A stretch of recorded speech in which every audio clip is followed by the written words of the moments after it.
আসসালামু আলাইকুম বন্ধুরা, আশা করি সকলে ভালো আছেন। আপনাদের দোয়া এবং ভালোবাসা আলহামদুলিল্লাহ আমি অনেকটা ভালো আছি। আজকে আপনাদের জন্য নতুন একটা টিউটোরিয়াল ভিডিও নিয়ে এসেছি। সেটা হচ্ছে আমরা যখন আমাদের পিসিতে নতুন করে ক্রোম ব্রাউজারটা সেটআপ করি, তখন কিন্তু আমাদের ডিফল্ট ভাবে একটা ল্যাঙ্গুয়েজ সেটআপ করা থাকে। সেই ল্যাঙ্গুয়েজটা কিন্তু কিছু বোঝা যায় না, কিছু পড়া যায় না, কিন্তু সেটাকে কিন্তু আমরা কনভার্ট করে আবার ইংলিশ সিলেক্ট করে নিতে হয়। তো সেই সেটিংসটা আপনি কিভাবে করবেন, সম্পূর্ণ প্রসেসটা ফলো করলে আপনিও শিখতে পারবেন, আপনিও নিজে নিজে কাজটা করতে পারবেন। তার আগে আপনাকে ছোট্ট একটা রিকোয়েস্ট করবো, চ্যানেলে নতুন হয়ে থাকলে অবশ্যই চ্যানেলটা সাবস্ক্রাইব করে দিবেন, এবং যদি পেজ থেকে ভিডিওটা দেখে থাকেন তাহলে অবশ্যই পেজটাকে ফলো করে দিবেন। তো আমরা সর্বপ্রথম চলে যাব আমাদের ক্রোম ব্রাউজারে চলে আসার পর দেখেন এখান থেকে কিন্তু যেই ল্যাঙ্গুয়েজগুলো শো করতে আছে এগুলো কিন্তু কিচ্ছু বোঝা যায় না। দেখেন এখান থেকে যেই ল্যাঙ্গুয়েজগুলো শো করছে এগুলো কিন্তু কিচ্ছু বোঝা যায় না।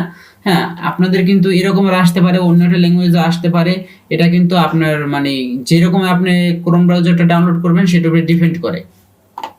তো আমাদের এখান থেকে কোনো কিছু বোঝার দরকার নেই, আমরা চলে যাবো একদম নিচে। আমরা আবার আপনাদেরকে দেখিয়ে দিচ্ছি। সেটা হচ্ছে আপনাদের এরকম একটা ইন্টারফেস আসার পর এখান থেকে যে থ্রি ডট আছে, থ্রি ডটের উপর একটা ক্লিক করে দিবেন। থ্রি ডটের উপর একটা ক্লিক করে দেওয়ার পর এখান থেকে যে নিচ থেকে 3 নাম্বার দেখেন 1 2 3, এই যে 3 নাম্বার অপশনটা আছে এইটার উপর একটা ক্লিক করে দিবেন। এইটুকু একটা ক্লিক করে দেওয়ার পর এখান থেকে আপনারা তো লেখা দেখে কিছুই বুঝতে পারবেন না, তো আপনাদেরকে কিন্তু এই ছবিগুলো দেখে বুঝতে হবে। এখান থেকে দেখেন যে এই যে পৃথিবীর মতো যে একটা আইকন আছে, পৃথিবীর মতো এই আইকনটার উপর একটা ক্লিক করে দিবেন। এটুকু একটা ক্লিক করে দেওয়ার পর আপনাদের কাছে এরকম একটা ইন্টারফেস শো করবে। এরকম একটা ইন্টারফেস শো করার পর আপনাদের এখানে যে লেখাটা আছে এই লেখাটার উপর একটা ক্লিক করবেন। এই লেখাটার উপরে আমরা একটা ক্লিক করে দিলাম। তো ওই লেখাটার উপরে ক্লিক করে দেওয়ার পর আপনাদের কাছে এখানে নানান ধরনের আপনার ল্যাঙ্গুয়েজ দেখাবে।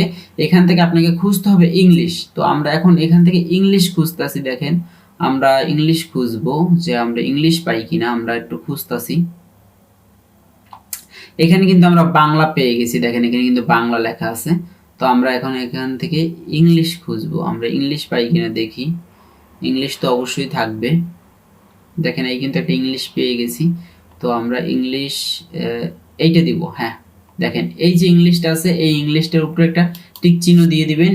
তো টিক চিহ্নটা দেওয়ার পর দেখেন এখানে কিন্তু একটা সবুজ আইকন শো করছে, এইটার উপরে ক্লিক করে দিব। তো ইংলিশ ল্যাঙ্গুয়েজটা সিলেক্ট করে দেওয়ার পর এরকম একটা ইন্টারফেস শো করবে। এখান থেকে যে নিচে যে 2 নাম্বার যে অপশনটা বা 2 নাম্বার যে অপশনটা আছে এইটাই কিন্তু আমরা বর্তমানে যে ল্যাঙ্গুয়েজটা সেট করছিলাম সেটা, এটাই যে আমাদের ল্যাঙ্গুয়েজ। সেটা আপনি কিভাবে বুঝবেন, এইটার উপরে যদি আপনি মাউসটা রেখে দেন তাহলে কিন্তু আপনার ল্যাঙ্গুয়েজটা নিচে শো করবে। তো এখান থেকে কিন্তু আপনারা বুঝতে পারবেন যে এইটাই আপনাদের ল্যাঙ্গুয়েজ কিনা। এরপর আপনারা যে কাজটা করবেন, দেখেন এই বরাবর যে আপনার থ্রি ডট আছে থ্রি ডটের উপরে পেস্ট করে দিবেন। থ্রি ডটের উপরে পেস্ট করে দেওয়ার পর দেখেন উপরে যে গুগল ক্রোম, এই যে গুগল ক্রোম এই টিক চিহ্নটা আপনারা দিয়ে দিবেন। এই টিক চিহ্নটা আমরা দিয়ে দিলাম। দিয়ে দেওয়ার পর দেখেন এখানে কিন্তু আমাদের কাজ শেষ। এবার আমরা কি করব, আমরা ব্যাগে চলে আসবো, একদম সবকিছু ক্লোজ করে দিলাম, 2বার রিফ্রেশ করে নিলাম, 2 থেকে 3বার রিফ্রেশ করে নেবেন। তারপর পরবর্তীতে আবার ক্রোম ব্রাউজারের ভিতরে প্রবেশ করবেন। দেখেন প্রবেশ করার পরে কিন্তু আমাদের ল্যাঙ্গুয়েজগুলো ইংরেজি হয়ে গেছে, এবং এখান থেকে যদি আমরা থ্রি ডটে ক্লিক করি দেখেন এগুলো কিন্তু সব ইংরেজি হয়ে গেছে। এখানে এই যে 3 নাম্বার অপশনটা আমরা সিলেক্ট করছিলাম এটা কিন্তু সেটিংস এর একটা আইকন। দেখেন এখানে কিন্তু সব কিছু ঠিক আছে। দেখেন হ্যাঁ। তো বন্ধুরা, ভিডিও থেকে যদি সামান্য পরিমাণে কিছু শিখতে পারেন তাহলে অবশ্যই চ্যানেলটা সাবস্ক্রাইব করে দিবেন। পেজ থেকে দেখলে অবশ্যই পেজটাকে ফলো করে দিবেন। দেখা হবে আবার কোনো নতুন ভিডিওতে। সে পর্যন্ত সকলে ভালো থাকবেন, সুস্থ থাকবেন। আল্লাহ হাফেজ।